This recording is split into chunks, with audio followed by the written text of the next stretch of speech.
Indian Prime Minister Narendra Modi on Wednesday ignored the Adani row completely, despite repeated disruptions from opposition lawmakers who raised the issue of his close ties with industrialist Gautam Adani in Parliament. Now, in the last few days, the Adani Group's stocks have been plunging, and this has sparked protests, even arrests of some of the protesters, with opposition lawmakers demanding the Prime Minister respond to what they call India's question.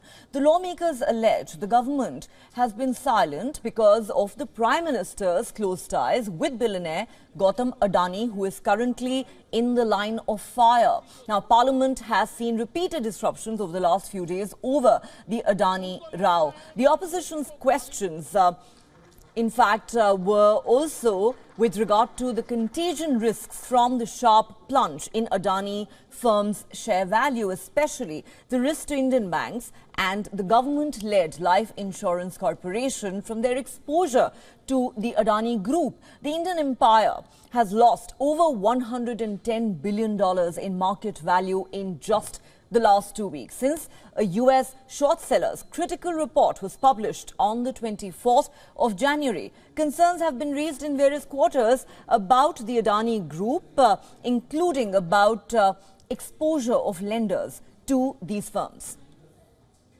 We have made our own assessments, and I have said whatever I just said a little while ago and whatever we said in the press note based on our assessment.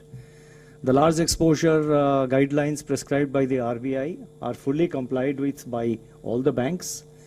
And so far as the, Indian banking system now, the total, the strength, the size and the resilience of the Indian banking system is now much larger and much stronger to be affected by, an individual incident or a case like this. The banking system is strong, and also you saw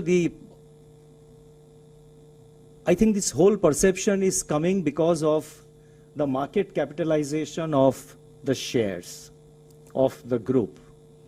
When banks lend money to a company or to a group of companies, the banks do not lend on the basis of market capitalization of that particular company. The banks lend on the basis of the strength of their company, the fundamentals of their company, or the strength and the fundamentals of their analysis if it's a greenfield project, the anticipated cash flows, and so many other things go into the appraisal of the banks. And the appraisal methods of Indian banks have significantly improved over the years. So I think I would just reiterate again that the banking system is stable, continues to be strong. The Reserve Bank of India Governor Shaktikanta Das dismissed any risks from the Adani issue on the Indian banking system. Das said the strength, size and resilience of the Indian banking system are much stronger and larger to be impacted by a case like this.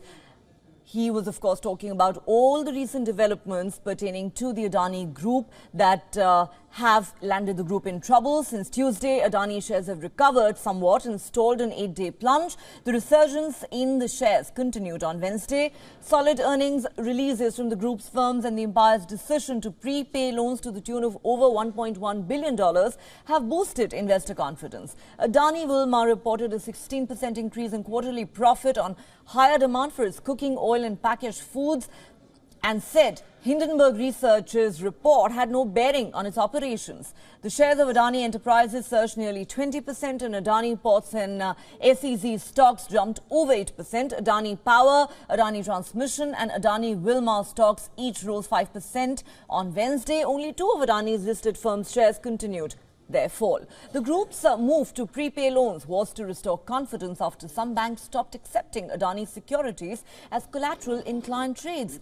Standard Chartered, the Citigroup and Credit Suisse had assigned zero value to Adani assets as collateral against marginal loans. Now, Adani Ports is also considering repaying $605 million of loans to release pledged shares and lower capital expenditure by roughly half next year. That comes after the group on Monday denied media reports that the empire was planning to cut capital expenditure.